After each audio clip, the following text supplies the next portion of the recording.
Sorare do not get enough credit for how amazing a scoring matrix they've built for tracking individual player performances while playing fantasy football. It is a collectible card game, it's an online game as well, of course, but they've built this very beautiful, simple yet complex way of scoring player performances in a match that for me is unrivaled by anything else out there, from the likes of even like whoscored.com or FPL or whatever. Now, it's definitely not perfect, but it is by far and away the best metric I've ever seen that fairly rewards every player on the pitch for the actual contribution that they're making, which makes playing fantasy football even more interesting, and it gives people even more possibilities to build a team that's going to go and win. In the video today, I'm going to be breaking down the Sorare scoring matrix for you so you can understand exactly how the scores are put together. If you're going to be playing fantasy football, you're going to need to know the good points to be picking up, where the potential cheat codes could be. And if you're new to Sorare and you haven't even opened up your account yet, there's a link in the description in this video that will get you a free limited card once you've bought 5 from the auctions. It's the best way to sign up and start playing Sorare. If you start Sorare and you don't get that free card once you've bought 5 from the market, you're 1 card worse off than everyone else. The free card you get, you can keep it, you can sell it, you can do anything you want with it.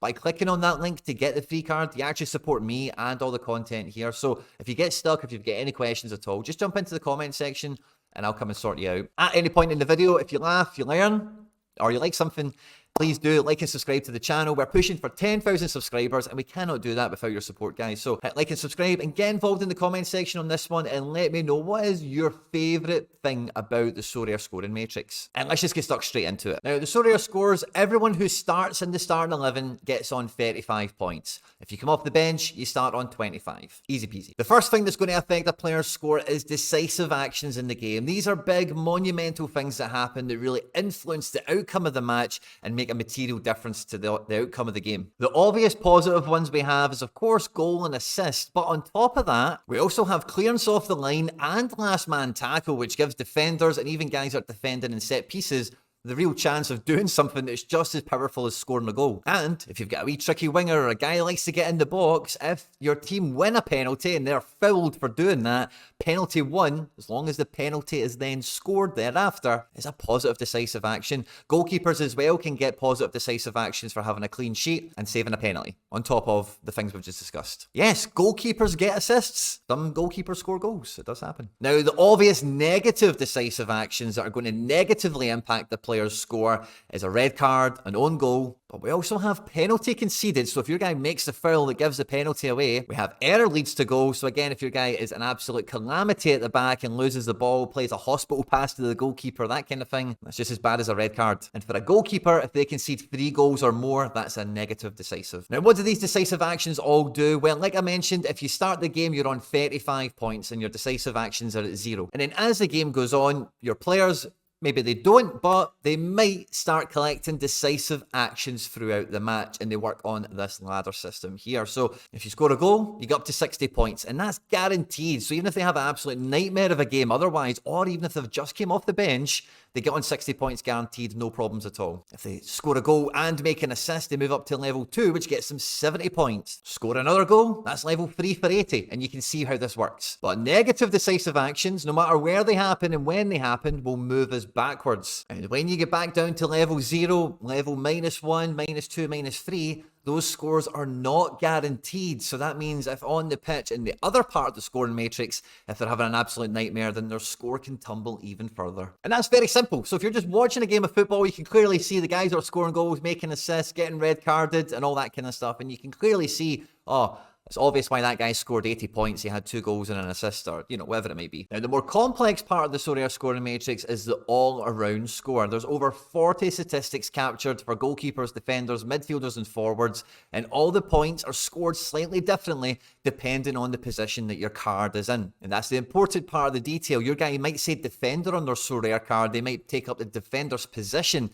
in your Sorare team, but they might actually play midfield. They might even play up front. And that kind of dynamic is all across the game for different positions and different players, to some players' benefit and detriment. So that's something to be aware of when checking out the scoring matrix. If you want to look at the all-around score and how that's calculated in a lot more detail, linked in the description of this video is a link to the Median article from Sorare, where you can see every one of the statistics in the flesh there itself. But as you can see from a quick scroll through here on screen, it's all the micro actions that happen in the game. Making passes, making duels, tackles, interceptions, passes into the final third, possession won, possession lost, getting booked, fouls, all the things that happen all the way through the match. Now, these statistics just knock off each other all the way through the game and basically accrue on a very basic level. Some players are AA gods, and they basically do everything for their team. And when it comes to gaining a really good all-around score, generally in the Sorare community, 20 plus AA points we would consider an AA machine. A guy that can deliver 20 plus on a regular basis is a good guy to have around. But most players will average 10 or less AA points a match, just depending on how good a footballer they are, the team they're in, etc. Because some of these things are negative points that will cancel off them as well. Now, one of the most complicated parts of the all-around score that beginners ask me questions about all the time is, Quinny, what's a double-double, a triple-double, and a triple-double, and a triple-triple, and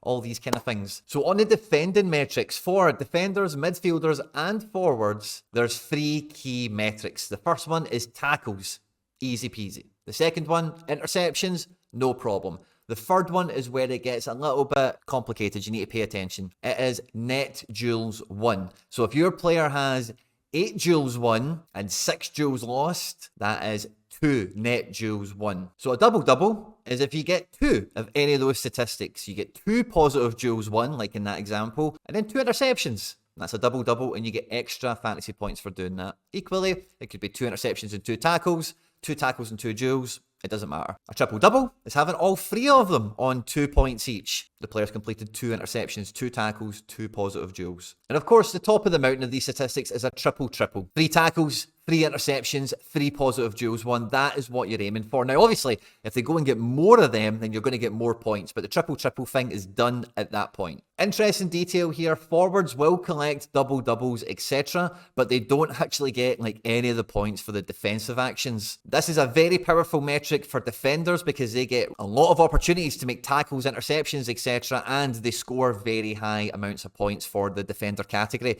So generally, defenders that don't score lots of goals, because not lots of defenders do, but score really high, they're dual monsters or one-on-one beasts, or they get lots of final third passing statistics because defenders get a lot more points scored for final third passing than what attackers do because they're not meant to be there. And that's part of the beauty and the complexity of the scoring matrix. Now, you can track a player's score in-game by being on Sorare.com and watching your player's actual performances as it's ticking in, or you can do that on SorareData.com as well. But these statistics are accrued all the way through the game by Opta, and then when it gets to the final whistle, it gets to full time, Sorare have got their decisive score, and they've got their all-around score, and they put them together, and that's the scores that we get for the players in fantasy football. Some of the divisions also have XP and a lot of other stuff going on, which makes the scores more powerful and a little bit different. On screen there now is a link to the XP video if you want to check that out, as well as the other ones in the new Sorare Start Here playlist. I hope you've enjoyed this one. Don't forget to like and subscribe, and I'll catch you later.